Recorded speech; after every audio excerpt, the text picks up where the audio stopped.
Di masa lalu, Maharesi Walmiki dalam Ramayana dan Maharesi Vyasa dalam Mahabharata. Kisah ini lalu dituliskan pada sekitar 2500 sampai 1500 sebelum Masehi. Telah menggambarkan tentang penguasa samudra, yaitu Baruna, yang istananya lebih indah dan lebih mewah dibandingkan Indraloka, atau tempat tinggalnya Dewa Indra.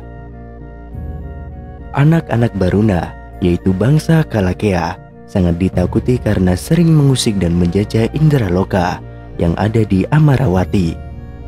Bahkan Brahma Loka, tempat tinggal Batara Brahma, sempat diserbu oleh bangsa penghuni samudra tersebut. Kisah Ramayana dan Mahabharata itu sebenarnya terjadi jauh sebelum bangsa Arya mendiami tanah India. Sebelum dituliskan, kisah tersebut sudah disampaikan secara lisan atau tradisi lisan, budaya lisan, dan adat lisan dari generasi ke generasi selama kurun waktu yang sangat lama. Apa yang sampai kepada kita sekarang adalah hasil karya tulis para begawan lain di masa ribuan tahun setelahnya. Jadi, bukanlah hasil karya tulis dari kedua Maharesi tersebut. Meski begitu, ceritanya tidak jauh berbeda dengan apa yang disampaikan oleh keduanya dulu. Lantas siapakah bangsa samudra itu? Mengapa sangat ditakuti oleh orang India kuno? Mereka itu adalah bangsa yang tinggal di Laut Selatan India, atau yang sekarang termasuk dalam kawasan Nusantara, bernama Kalekea. Sebab mereka itu keturunan dari Dewi Kalaka, yaitu Kalekea bentuk jamak dari Kalaka, yang berarti keturunan Kalaka.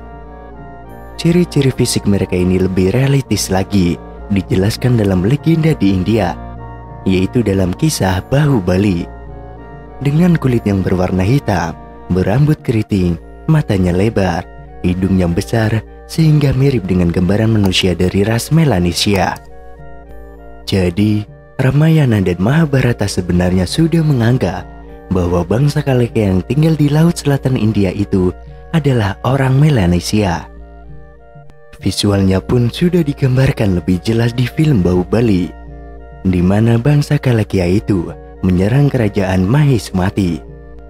Dan oleh Raja Amarendra Bahubali, mereka pun dapat dikalahkan. Nah, bangsa Kalekea ini digambarkan sebagai bangsa yang agresif. Kalau sudah menyerang naik ke daratan India, mereka akan berjumlah jutaan orang. Bahkan digambarkan sampai menyerang tempatnya Dewa Indra atau Indraloka di Amarawati dan menghancurkannya. Bahkan diceritakan pula bangsa Kalekea ini sampai menyerang Brahmaloka atau tempat bersemayamnya Batara Brahma. Sungguh bangsa yang sangat luar biasa. Dalam mitologi Hindu disebutkan, bangsa Kalekea ini termasuk dalam kelas Asura, bukan dewa, tapi memiliki kemampuan yang setara dengan dewa. Mereka adalah klan Dewana yang kuat, ganas, dan kejam. Mereka ini adalah keturunan Kalaka, putri Vaisvanara. Vaisvanara memiliki 3 anak perempuan lainnya, yaitu Paloma, Upadanavi, dan Hayasira. Puloma adalah leluhur dari klan Dewana lain yang disebut Pauloma. Baik Kalekea dan Pauloma menikah dengan Maharesi Kasyapa, yang dengannya mereka melahirkan 60.000 Dewana yang terhormat. Lalu pada zaman Satya Yuga, ada seorang Asura bernama Vitra. Vitra dan rekan-rekannya para Kalekea berperang dengan para dewa dan menyebabkan mereka sangat menderita. Dewa Indra menjadi sedih dan Batara Wisnu membantunya dengan meminjamkan kekuatan. Para dewa lainnya juga merespon dengan turut meminjamkan sebagian kekuatan mereka sendiri. Para pengikut dewa-dewi pun mengikutinya dengan memberikan energi mereka juga. Memberikan Dewa Indra kekuatan yang cukup untuk menaklukkan Vitra. Dengan begitu, akhirnya Dewa Indra berhasil membunuh Raja Asura tersebut. Mendapati hal tersebut, bangsa Kalekea yang tersisa melarikan diri dan bersembunyi di laut, di mana mereka lalu berkelompok melawan siapapun yang menjunjung tinggi kebenaran dan akastisme.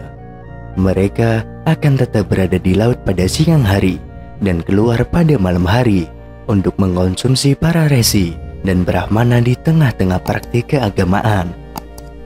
Menanggapi gangguan ini, para dewa mendekati Batara Wisnu dan memintanya untuk membantu mereka. Sang Batara pun menjelaskan bahwa para Kalekea telah menyembunyikan diri mereka di lautan dan tidak dapat dikalahkan dengan mudah. Dia merekomendasikan agar para dewa mencari bantuan Agastya yang bijak untuk mengeringkan lautan. Dan Agastya meminum semua air di laut sampai menjadi kering, mengungkapkan bangsa Kalekea yang tersembunyi. Para dewa pun mengepung Asura dengan kemenangan. Mereka yang selamat melarikan diri ke bawah tanah. Lalu setelah Kalekea dikalahkan, para dewa meminta Agastya untuk mengisi kembali samudra, yang dia jawab tidak bisa karena dia telah mencerna airnya. Terkejut oleh peristiwa ini, para dewa pergi ke tempat tinggal Batara Brahma untuk membahas tentang pemulihan laut.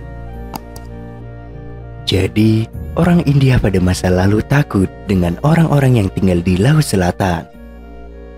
Lalu, jika mempelajari ilmu antropologi fisik, maka kita akan mengetahui bahwa dahulu kala di seluruh Nusantara ini dihuni oleh ras Melanesia. Satu contoh yang pernah digali di daerah Tulung Agung, Jawa Timur, tepatnya di daerah Wajah, di mana di tempat itu ditemukan fosil-fosil manusia purba yang hidup sekitar 60.000 tahun sebelum Tarik Masehi. Setelah direkonstruksi, maka didapatkan sosok wajah manusia dengan ciri-ciri khas Melanesia. Temuan wajah itulah yang dinamakan Homo wajakensis. Artinya, pada masa 60 ribuan tahun yang lalu, di Nusantara, khususnya Pulau Jawa, sudah dihuni oleh orang-orang dari ras Melanesia. Hal ini sesuai dengan gambaran bangsa Kalekea dalam kisah Ramayana dan Mahabharata dari India. Bahkan, orang Jawa yang melek sejarah leluhurnya dulu memang telah mengakui bahwa nenek moyang mereka itu berkulit hitam, mirip dengan gambaran dari ras Melanesia. Mereka inilah yang oleh orang Jawa kuno disebut wong keling, karena memang kulitnya berwarna hitam. Dan masih banyak orang Jawa pedesaan yang tinggal di Pulau Jawa dan Sumatera yang memiliki karakter wajah, bentuk dan warna rambut, warna mata, dan warna kulit seperti ras Melanesia.